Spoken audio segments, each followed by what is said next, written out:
கர்த்தருடைய நாமத்திற்கு ஸ்தோத்திரம். ஒவ்வொரு நாளும் கேட்பதன் மூலம் ஒரு வருடத்தில் பைபிள் வாசிப்பை முடிக்க இந்த சேனல் உதவுகிறது. Please subscribe and support us. இன்றைய வேத பகுதி இப்போது tune in, Spotify, Amazon music மற்றும் யூடியூப் மியூசிக் ஆகியவற்றில் நமது பைபிள் 365 சேனல் கிடைக்கிறது. ஃபாலோ பண்ணுங்க. லேவியராகமம் அதிகாரம் 7. குற்ற நிவாரண பலியின் பிரமாணம் என்னவென்றால், அது மகா பரிசுத்தமானது. சர்வாங்க தகன பலி கொல்லப்படும் இடத்தில் குற்ற நிவாரண பலியும் கொல்லப்பட வேண்டும். அதன் இரத்தத்தை பலிபீடத்தின் மேல் சுற்றிலும் தெளித்து, அதனுடைய கொழுப்பு முழுவதையும், அதன் வாலையும், குடல்களை மூடிய கொழுப்பையும், 2 குண்டி காய்களையும், அவைகளின் மேல் சிறு குடல்களினிடத்தில் இருக்கிற கொழுப்பையும், குண்டி காய்களோடும் கூட கல்லீரலின் மேல் இருக்கிற ஜவ்வையும் எடுத்து செலுத்துவானாக. இவைகளை ஆசாரியன் பலிபீடத்தின் மேல் கர்த்தருக்கு தகன பலியாக தகனிக்க கடவன். அது குற்ற நிவாரண பலி. ஆசாரியரில் ஆண் மக்கள் யாவரும் அதை புசிப்பார்களாக. அது பரிசுத்த ஸ்தலத்தில் புசிக்கப்பட வேண்டும். அது மகா பரிசுத்தமானது. பாவ நிவாரண பலி எப்படியோ குற்ற நிவாரண பலியும் அப்படியே. அவ்விரண்டிற்கும் பிரமாணம் ஒன்றே. அதனாலே பாவ நிவர்த்தி செய்த ஆசாரியனை அது சேரும். ஒருவனுடைய சர்வாங்க தகன பலியை செலுத்தின ஆசாரியன் தான் செலுத்தின தகன பலியின் தோலை தனக்காக வைத்துக் கொள்ள வேண்டும். அடுப்பிலே பாகம் பண்ணப்பட்டதும் சட்டியிலும் தட்டின் மேலும் சமைக்கப்பட்டதுமான போஜன பலி யாவும் அதை செலுத்துகிற ஆசாரியனுடையவைகளாயிருக்கும். எண்ணெயிலே பிசைந்ததும் எண்ணெயிலே பிசையாததுமான சகல போஜன பலியும் ஆரோனுடைய குமாரர் யாவருக்கும் சரி பங்காக சேர வேண்டும். கர்த்தருக்கு செலுத்துகிற சமாதான பலிகளின் பிரமாணம் என்னவென்றால், அதை ஸ்தோத்திரத்துக்காக செலுத்துவானானால் அவன் ஸ்தோத்திர பலியோடும் கூட எண்ணெயிலே பிசைந்த புளிப்பில்லா அதிரசங்களையும், எண்ணெய் பூசப்பட்ட புளிப்பில்லா அடைகளையும், எண்ணெயிலே பிசைந்து வறுக்கப்பட்ட மெல்லிய மாவினால் செய்த அதிரசங்களையும் படைக்க கடவன். அவைகளை படைக்கிறதும் அல்லாமல் புளித்த மாவினால் செய்த அப்பத்தையும் தன்னுடைய சமாதான பலியாகிய ஸ்தோத்திர பலியோடும் கூட படைக்க வேண்டும். அந்த படைப்பு முழுவதிலும் வகைக்கு ஒவ்வொன்றை எடுத்து கர்த்தருக்கு ஏறெடுத்து படைக்கும் பலியாக செலுத்துவானாக. அது சமாதான பலியின் இரத்தத்தை தெளித்த ஆசாரியனுடையதாகும். சமாதான பலியாகிய ஸ்தோத்திர பலியின் மாம்சமானது செலுத்தப்பட்ட அன்றைய தினமே புசிக்கப்பட வேண்டும். அதில் ஒன்றும் விடியற்காலம் மட்டும் வைக்கப்படலாகாது. அவன் செலுத்தும் பலி பொருத்தனையாவது உற்சாக பலியாயாவது இருக்குமானால், அது செலுத்தப்படும் நாளிலும் அதில் மீதியாயிருக்கிறது மறுநாளிலும் புசிக்கப்படலாம். பலியின் மாம்சத்தில் மீதியாயிருக்கிறது 3ஆம் நாளில் அக்கினியிலே சுட்டெரிக்கப்பட கடவது. சமாதான பலியின் மாம்சத்தில் மீதியானது 3ஆம் நாளில் புசிக்கப்படுமானால் அது அங்கீகரிக்கப்படாது. அதை செலுத்தினவனுக்கு அது பலிக்காது. அது அருவருப்பாயிருக்கும். அதை புசிக்கிறவன் தன் அக்கிரமத்தை சுமப்பான். தீட்டான எந்த வஸ்துவிலாவது அந்த மாம்சம் பட்டதானால் அது புசிக்கப்படாமல் அக்கினியிலே சுட்டெரிக்கப்பட கடவது. மற்ற மாம்சத்தையோ சுத்தமாயிருக்கிறவன் எவனும் புசிக்கலாம். ஒருவன் தீட்டுள்ளவனாயிருக்கையில் கர்த்தருடைய சமாதான பலியின் மாம்சத்தை புசித்தால் அவன் தன் ஜனத்தாரில் இராதபடிக்கு அறுப்புண்டு போவான். மனுஷருடைய தீட்டையாவது தீட்டான மிருகத்தையாவது அருவருக்கப்படத்தக்க தீட்டான மற்ற எந்த வஸ்துவையாவது ஒருவன் தொட்டிருந்து கர்த்தருடைய சமாதான பலியின் மாம்சத்திலே புசித்தால் அவன் தன் ஜனங்களில் இராதபடிக்கு அறுப்புண்டு போவான் என்றார். பின்னும் கர்த்தர் மோசேயை நோக்கி, நீ இஸ்ரவேல் புத்திரரோடே சொல்ல வேண்டியது என்னவென்றால், மாடு, ஆடு, வெள்ளாடு என்பவைகளின் கொழுப்பை நீங்கள் புசிக்கலாகாது. தானாய் செத்த மிருகத்தின் கொழுப்பையும் பீருண்ட மிருகத்தின் கொழுப்பையும் பலவித வேலைகளுக்கு வழங்கலாம். ஆனாலும் நீங்கள் அதை ஒருபோதும் புசிக்கலாகாது.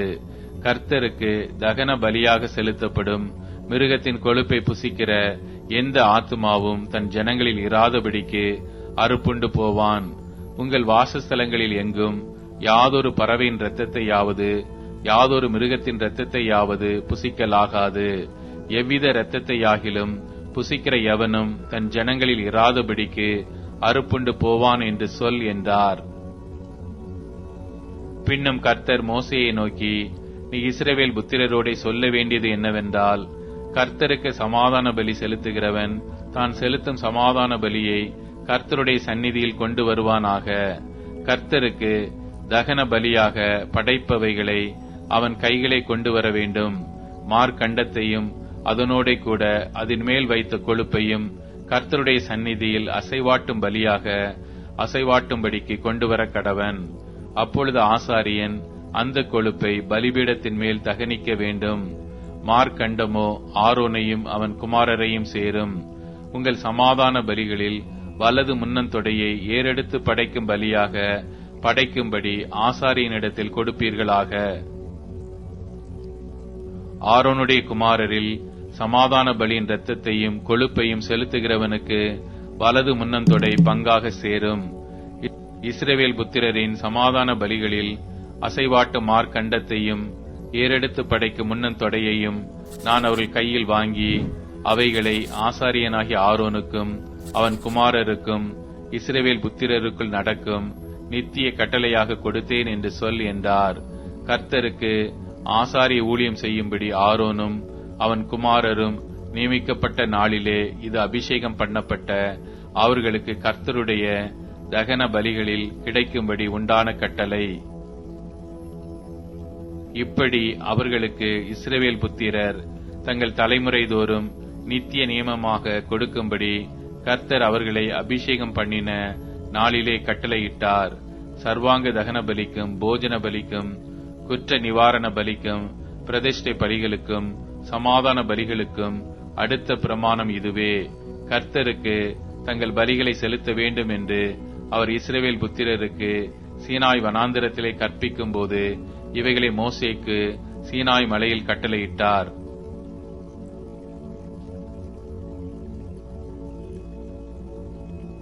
லேவியராகமம் அதிகாரம் 8. கர்த்தர் மோசேயை நோக்கி, நீ ஆரோனையும் அவன் குமாரரையும் வரவழைத்து வஸ்திரங்களையும் அபிஷேக தைலத்தையும் பாவ நிவாரண பலிக்கு ஒரு காளையையும் 2 ஆட்டு கடாக்களையும் ஒரு கூடையில் புளிப்பில்லா அப்பங்களையும் கொண்டு வந்து சபையை எல்லாம் ஆசரிப்பு கூடார வாசலுக்கு முன்பாக கூடி வரச்செய் என்றார். கர்த்தர் தனக்கு கட்டளையிட்டபடியே மோசே செய்தான்.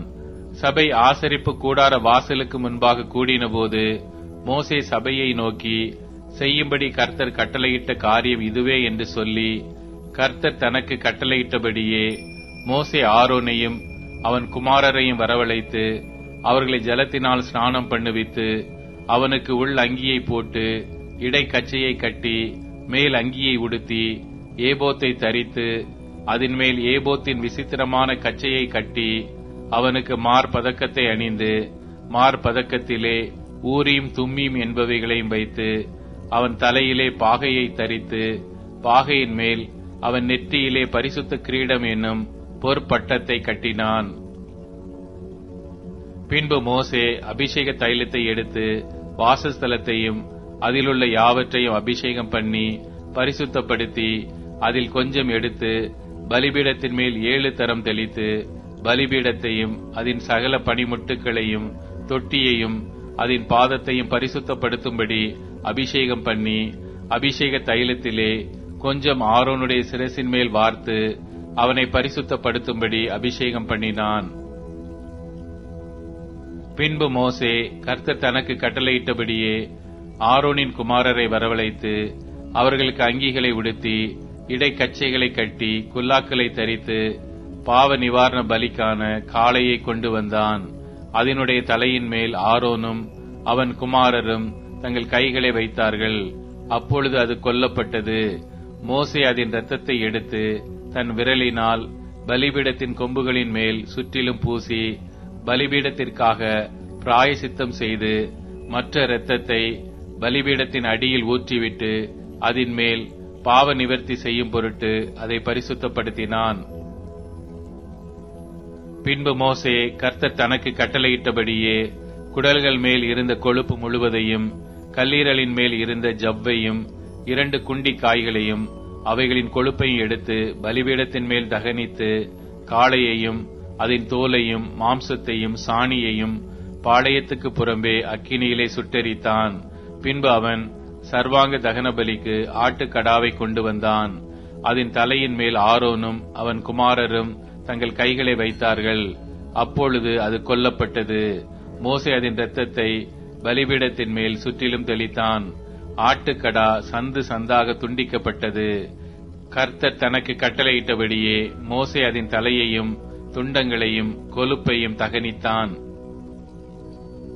குடல்களையும் தொடைகளையும் தண்ணீரால் கழுவின பின் மோசே ஆட்டுக்கடா முழுவதையும் பலிபீடத்தின் மேல் கர்த்தருக்கு சுகந்த வாசனைக்கான சர்வாங்க தகன பலியாக தகனித்தான். பின்பு பிரதிஷ்டைப்படுத்துவதற்குரிய மற்ற ஆட்டுக்கடாவை கொண்டு வந்தான். அதன் தலையின் மேல் ஆரோனும் அவன் குமாரரும் தங்கள் கைகளை வைத்தார்கள். பின்பு அது கொல்லப்பட்டது. மோசே அதன் இரத்தத்தில் கொஞ்சம் எடுத்து ஆரோனுடைய வலது காதின் மடலிலும் வலது கையின் பெரு விரலிலும் வலது காலின் பெரு விரலிலும் பூசினான். பின்பு ஆரோனுடைய குமாரரையும் அழைத்தான். மோசே அந்த இரத்தத்திலே கொஞ்சம் அவர்களுடைய வலது காதின் மடலிலும் வலது கையின் பெரு விரலிலும் வலது காலின் பெரு விரலிலும் பூசி இரத்தத்தை பலிபீடத்தின் மேல் சுற்றிலும் தெளித்து கொழுப்பையும் வாலையும் குடல்கள் மேல் இருந்த கொழுப்பு முழுவதையும் கல்லீரலின் மேல் இருந்த ஜவ்வையும் 2 குண்டி காய்களையும் அவைகளின் கொழுப்பையும் வலது முன்னம் தொடையையும் எடுத்து கர்த்தருடைய சந்நிதியில் வைத்திருந்த புளிப்பில்லா அப்பங்களின் கூடையிலுள்ள புளிப்பில்லா அதிரசத்தில் ஒன்றையும் எண்ணெயிட்ட அப்பமாகிய அதிரசத்தில் ஒன்றையும் ஒரு அடையையும் எடுத்து அந்த கொழுப்பின் மேலும் முன்னம் தொடையின் மேலும் வைத்து அவைகளை எல்லாம் ஆரோனுடைய உள்ளங்கைகளிலும் அவன் குமாரருடைய உள்ளங்கைகளிலும் வைத்து அசைவாட்டும் பலியாக கர்த்தருடைய சந்நிதியில் அசைவாட்டி, பின்பு மோசே அவைகளை அவர்கள் உள்ளங்கைகளில் இருந்து எடுத்து பலிபீடத்தின் மேல் இருக்கிற தகன பலியின் மேல் தகனித்தான். அவைகள் சுகந்த வாசனையான பிரதிஷ்டை பலிகள். இது கர்த்தருக்கு தகன பலியானது. பின்பு மோசே மார்க்கண்டத்தை எடுத்து அதை கர்த்தருடைய சந்நிதியில் அசைவாட்டும் பலியாக அசைவாட்டினான். கர்த்தர் மோசேக்கு கட்டளையிட்டபடியே பிரதிஷ்டையின் ஆட்டுக்கடாவிலே அது மோசேயின் பங்காயிற்று. மோசே அபிஷேக தைலத்திலும் பலிபீடத்தின் மேல் இருந்த இரத்தத்திலும் கொஞ்சம் எடுத்து ஆரோன் மேலும் அவன் வஸ்திரங்கள் மேலும் அவன் குமாரர் மேலும் அவர்கள் வஸ்திரங்கள் மேலும் தெளித்து ஆரோனையும் அவன் வஸ்திரங்களையும் அவன் குமாரரையும் அவன் குமாரரின் வஸ்திரங்களையும் பரிசுத்தப்படுத்தினான். பின்பு மோசே ஆரோனையும் அவன் குமாரரையும் நோக்கி, நீங்கள் அந்த மாம்சத்தை ஆசரிப்பு கூடார வாசலிலே வேவித்து ஆரோனும் அவன் குமாரரும் அதை புசிப்பார்களாக என்று கட்டளையிட்டிருக்கிறபடியே அங்கே அதையும் உங்கள் பிரதிஷ்டை பலிகள் உள்ள கூடையில் இருக்கிற அப்பத்தையும் புசித்து மாம்சத்திலும் அப்பத்திலும் மீதியானதை அக்கினியிலே சுட்டெரித்து பிரதிஷ்டையின் நாட்கள் நிறைவேறும் வரைக்கும் 7 நாள் ஆசரிப்பு கூடார வாசலை விட்டு புறப்படாதிருங்கள். 7 நாளளவும் நீங்கள் பிரதிஷ்டைப்படுத்தப்படுவீர்கள். இன்று செய்தது போல உங்கள் பாவ நிவர்த்திக்காக இனிமேலும் செய்ய வேண்டும் என்று கர்த்தர் கட்டளையிட்டார். நீங்கள் சாகாதபடிக்கு 7 நாள் இரவும் பகலும் ஆசரிப்பு கூடார வாசலில் இருந்து கர்த்தருடைய காவலை காக்க கடவீர்கள். இப்படி நான் கற்பிக்கப்பட்டேன் என்றான். கர்த்தர் மோசேயை கொண்டு கட்டளையிட்ட எல்லா காரியங்களையும் ஆரோனும் அவன் குமாரரும் செய்தார்கள். யோவான் அதிகாரம் 19. அப்பொழுது பிலாத்து இயேசுவை பிடித்து வாரினால் அடிப்பித்தான். போர் சேவகர் முள்ளுகளினால் ஒரு முடியை பின்னி அவர் சிரசின் மேல் வைத்து சிவப்பான ஒரு அங்கியை அவருக்கு உடுத்தி, யூதருடைய ராஜாவே வாழ்க என்று சொல்லி அவரை கையினால் அடித்தார்கள். பிலாத்து மறுபடியும் வெளியே வந்து, நான் இவனிடத்தில் ஒரு குற்றமும் காணேன் என்று நீங்கள் அறியும்படிக்கு இதோ உங்களிடத்தில் இவனை வெளியே கொண்டு வருகிறேன் என்றான். இயேசு முள்முடியும் சிவப்பங்கியும் தரித்தவராய் வெளியே வந்தார். அப்பொழுது பிலாத்து அவர்களை நோக்கி, இதோ இந்த மனுஷன் என்றான். பிரதான ஆசாரியரும் சேவகரும் அவரை கண்டபோது, சிலுவையில் அறையும் சிலுவையில் அறையும் என்று சத்தமிட்டார்கள். அதற்கு பிலாத்து, நீங்களே இவனை கொண்டு போய் சிலுவையில் அறையுங்கள், நான் இவனிடத்தில் ஒரு குற்றமும் காணேன் என்றான். யூதர்கள் அவனுக்கு பிரதியுத்தரமாக, எங்களுக்கு ஒரு நியாய பிரமாணம் உண்டு, இவன் தன்னை தேவனுடைய குமாரன் என்று சொன்னபடியினால் அந்த நியாயப்பிரமாணத்தின்படியே இவன் சாக வேண்டும் என்றார்கள். பிலாத்து இந்த வார்த்தையை கேட்டபொழுது அதிகமாய் பயந்து மறுபடியும் அரமனைக்குள்ளே போய் இயேசுவை நோக்கி, நீ எங்கே இருந்து வந்தவன் என்றான். அதற்கு இயேசு மாறுத்தரம் ஒன்றும் சொல்லவில்லை. அப்பொழுது பிலாத்து, நீ என்னோட பேசுகிறதில்லையா? உன்னை சிலுவையில் அறைய எனக்கு அதிகாரம் உண்டென்றும் உன்னை விடுதலை பண்ண எனக்கு அதிகாரம் உண்டென்றும் உனக்கு தெரியாதா என்றான். இயேசு பிரதியுத்தரமாக, பரத்திலிருந்து உமக்கு கொடுக்கப்படாதிருந்தால் என் மேல் உமக்கு ஒரு அதிகாரமும் இராது. ஆனபடியினாலே என்னை உம்மிடத்தில் ஒப்புக் கொடுத்தவனுக்கு அதிக பாவமுண்டு என்றார். அது முதல் பிலாத்து அவரை விடுதலை பண்ண வகை தேடினான். யூதர்கள் அவனை நோக்கி, இவனை விடுதலை பண்ணினால் நீ ராயனுக்கு சிநேகிதன் அல்ல, தன்னை ராஜாவென்கிறவன் எவனோ அவன் ராயனுக்கு விரோதி என்று சத்தமிட்டார்கள். பிலாத்து இந்த வார்த்தையை கேட்டபொழுது இயேசுவை வெளியே அழைத்து வந்து தலவரிசைப்படுத்தின மேடை என்றும் எபிரேய பாஷையிலே கபத்தா என்றும் சொல்லப்பட்ட இடத்திலே நியாயாசனத்தின் மேல் உட்கார்ந்தான். அந்த நாள் பஸ்காவுக்கு ஆயத்த நாளும் ஏறக்குறைய 6 மணி நேரமுமாயிருந்தது. அப்பொழுது அவன் யூதர்களை நோக்கி, இதோ உங்கள் ராஜா என்றான். அவர்கள் இவனை அகற்றும் அகற்றும், சிலுவையில் அறையும் என்று சத்தமிட்டார்கள். அதற்கு பிலாத்து, உங்கள் ராஜாவை நான் சிலுவையில் அறையலாமா என்றான். பிரதான ஆசாரியர் பிரதியுத்தரமாக, ராயனே அல்லாமல் எங்களுக்கு வேறே ராஜா இல்லை என்றார்கள். அப்பொழுது அவரை சிலுவையில் அறையும்படிக்கு அவர்களிடத்தில் ஒப்பு கொடுத்தான். அவர்கள் இயேசுவை பிடித்துக் கொண்டு போனார்கள்.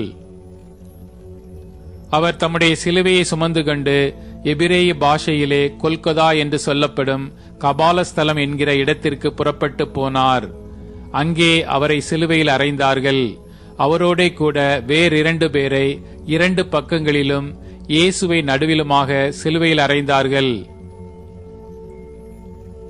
பிலாத்து ஒரு மேல் விலாசத்தை எழுதி சிலுவையின் மேல் போடுவித்தான்.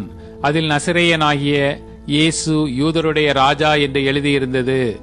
இயேசு சிலுவையில் அறையப்பட்ட இடம் நகரத்திற்கு சமீபமாய் இருந்தபடியினால் யூதரில் அநேகர் அந்த மேல் விலாசத்தை வாசித்தார்கள். அது எபிரேய, கிரேக்கு, லத்தீன் பாஷைகளில் எழுதியிருந்தது. அப்பொழுது யூதருடைய பிரதான ஆசாரியர் பிலாத்துவை நோக்கி, யூதருடைய ராஜா என்று நீர் எழுதாமல் தான் யூதருடைய ராஜா என்று அவன் சொன்னதாக எழுதும் என்றார்கள். பிலாத்து பிரதியுத்தரமாக, நான் எழுதினதே என்றான். போர் சேவகர் இயேசுவை சிலுவையில் அறைந்த பின்பு அவருடைய வஸ்திரங்களை எடுத்து ஒவ்வொரு சேவகனுக்கு ஒவ்வொரு பங்காக 4 பங்காக்கினார்கள். அங்கியையும் எடுத்தார்கள். அந்த அங்கி தையல் இல்லாமல் மேலே தொடங்கி முழுவதும் நெய்யப்பட்டதாயிருந்தது. அவர்கள், இதை நாம் கிழியாமல் யாருக்கு வருமோ என்று இதை குறித்து சீட்டு போடுவோம் என்று ஒருவரோடொருவர் பேசிக்கொண்டார்கள். என் வஸ்திரங்களை தங்களுக்குள்ளே பங்கிட்டு என் உடையின் மேல் சீட்டு போட்டார்கள் என்கிற வேத வாக்கியம் நிறைவேறத்தக்கதாக போர் சேவகர் இப்படி செய்தார்கள்.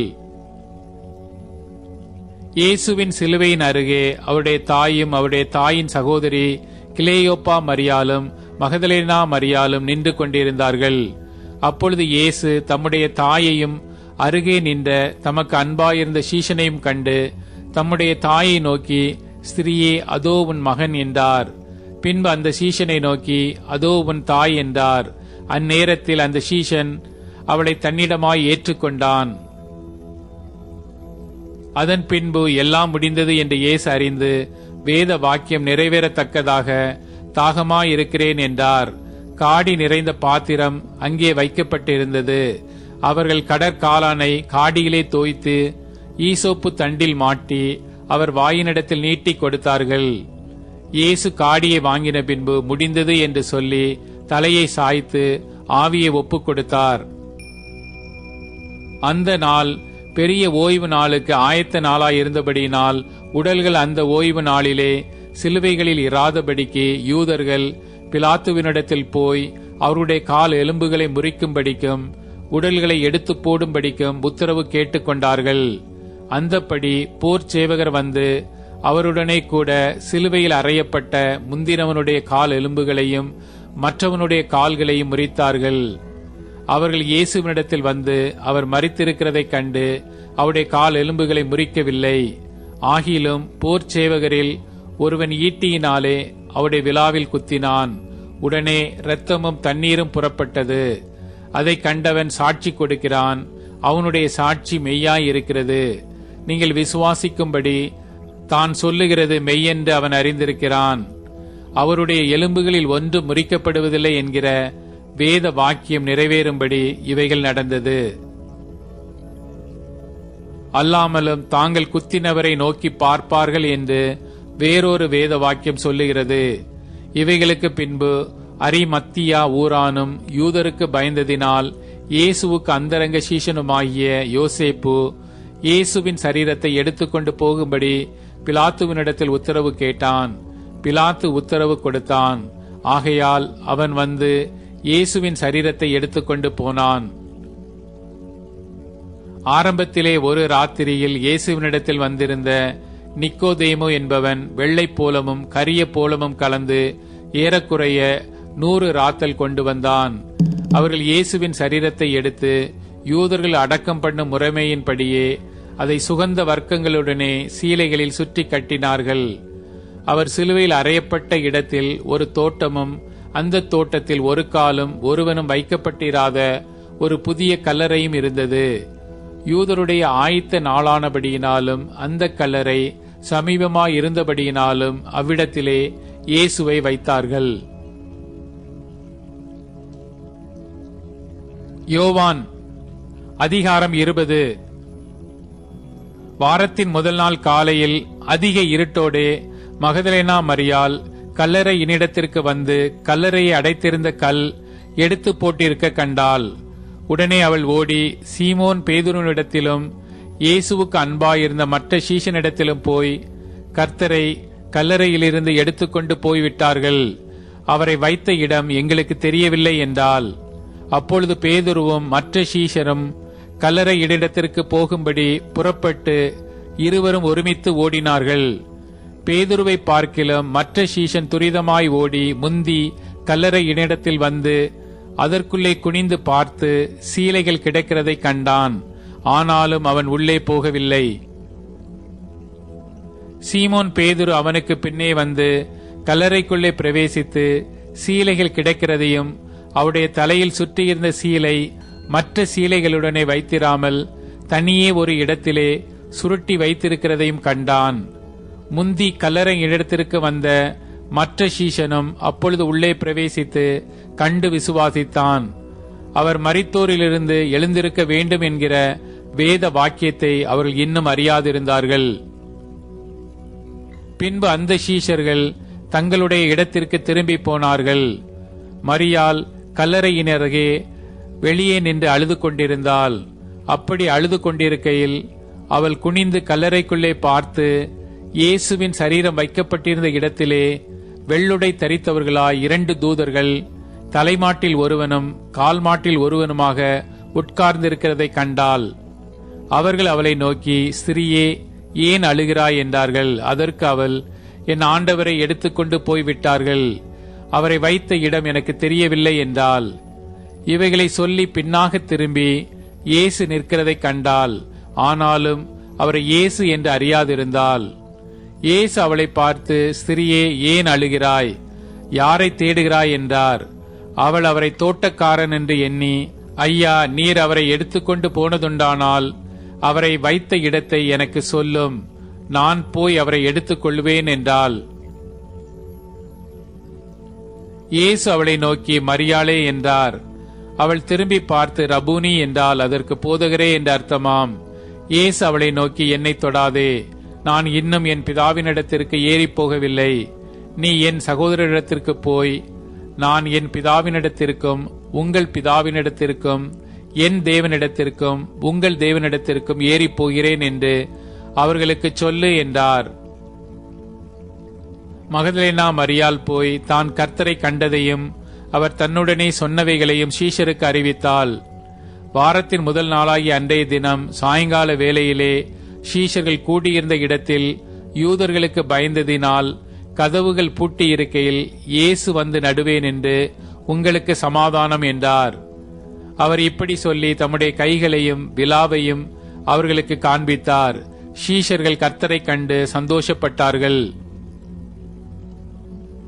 இயேசு மறுபடியும் அவர்களை நோக்கி, உங்களுக்கு சமாதானம் உண்டாவதாக. பிதா என்னை அனுப்பினது போல நானும் உங்களை அனுப்புகிறேன் என்று சொல்லி அவர்கள் மேல் ஊதி பரிசுத்த ஆவியை பெற்றுக் கொள்ளுங்கள்.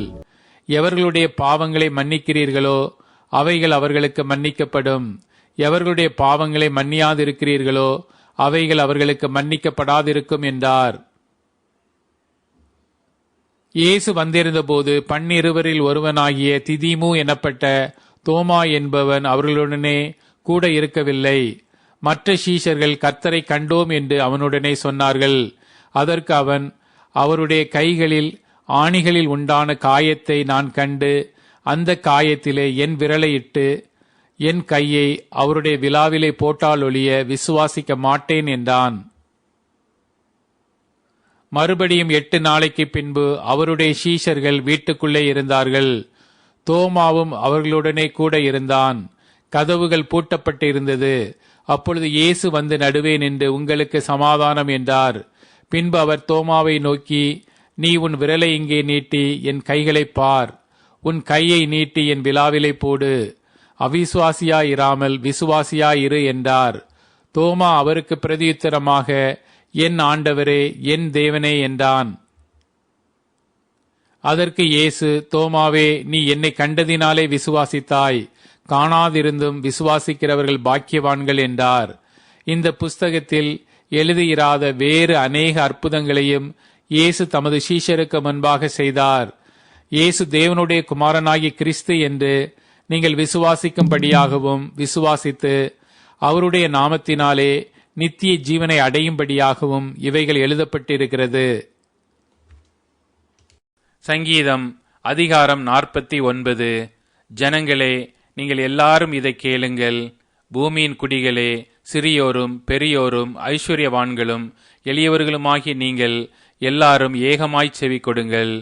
என் வாய் ஞானத்தை பேசும், என் இருதயம் உணர்வை தியானிக்கும்.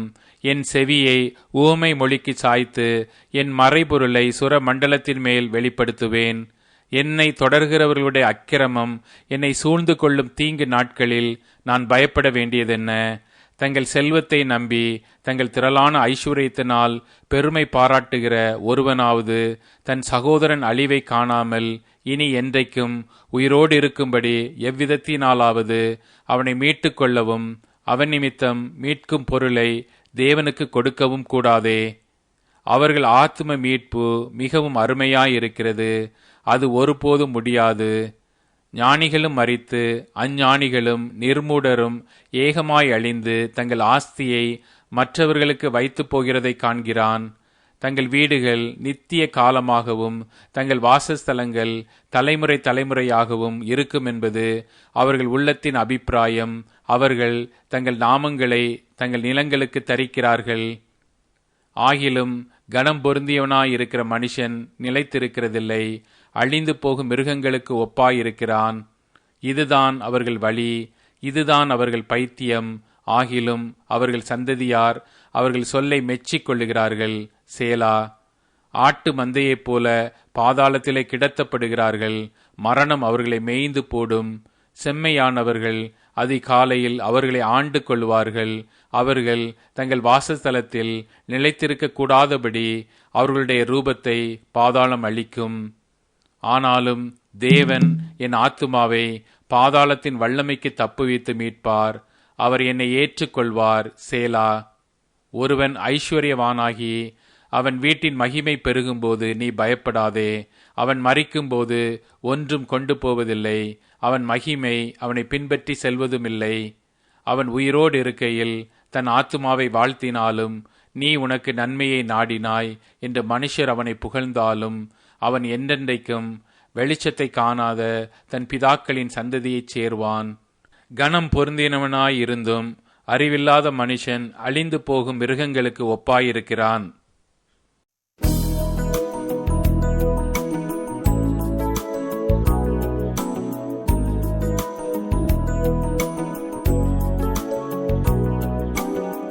வானோர் வாழ்த்திலும் மாவல்ல தேவனே, வர்ணிக்க கூடுமோ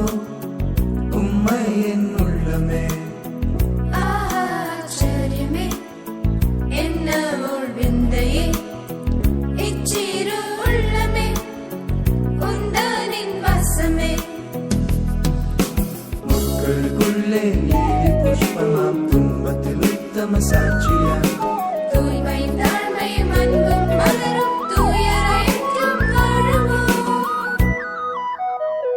அன்பின் அருளால் ஆளுவோம்.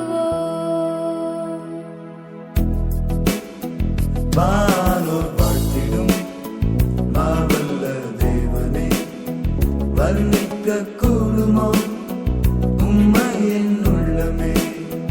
ஆச்சரியமே, என்னவொரு விந்தையே, இச்சிறு உள்ளமே, உந்தனின் வசமே. லோகத்தின் மேன்மையை வெறுத்து தள்ளியே கர்த்தரின் பட்சத்தில் நிற்போமே. மன்னனின் மலையில் சிலந்தி பூச்சியாய் தேவ சித்தத்தின் மலையிலே வாழ்ந்து வைப்போம் ஜீவனை. வானோர் வாழ்த்திடும் மாவல்ல தேவனே, வர்ணிக்க கூடுமோ உம்மை என் உள்ளமே. ஆச்சரியமே, என்னவொரு விந்தையே, இச்சிறு உள்ளமே, உந்தனின் வசமே. இரவு காலம் சென்று போகுதே, பகல் சமீபமாகுதே, அதில் மேல் நிற்கும் ஜாமக்காரராய் ஜெபத்தில் விழித்தெழும்புவோம். இயேசுவின் பாதம் சேருவோம். வானோர் வாழ்த்திடும் மாவல்ல தேவனே, வர்ணிக்க கூடுமோ உம்மை என் உள்ளமே. ஆச்சரியமே, என்னவோர் விந்தையே, இச்சிறு உள்ளமே, உந்தனின் வசமே. வானோர் வாழ்த்திடும் மாவல்ல தேவனே, வர்ணிக்க கூடுமோ உம்மை என் உள்ளமே. ஆச்சரியமே, என்னவோர் விந்தையே, இச்சிறு உள்ளமே, உந்தனின் வசமே.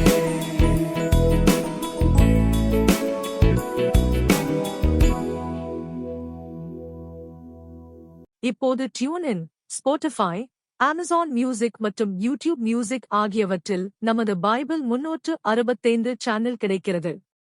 ஃபாலோ பண்ணுங்க.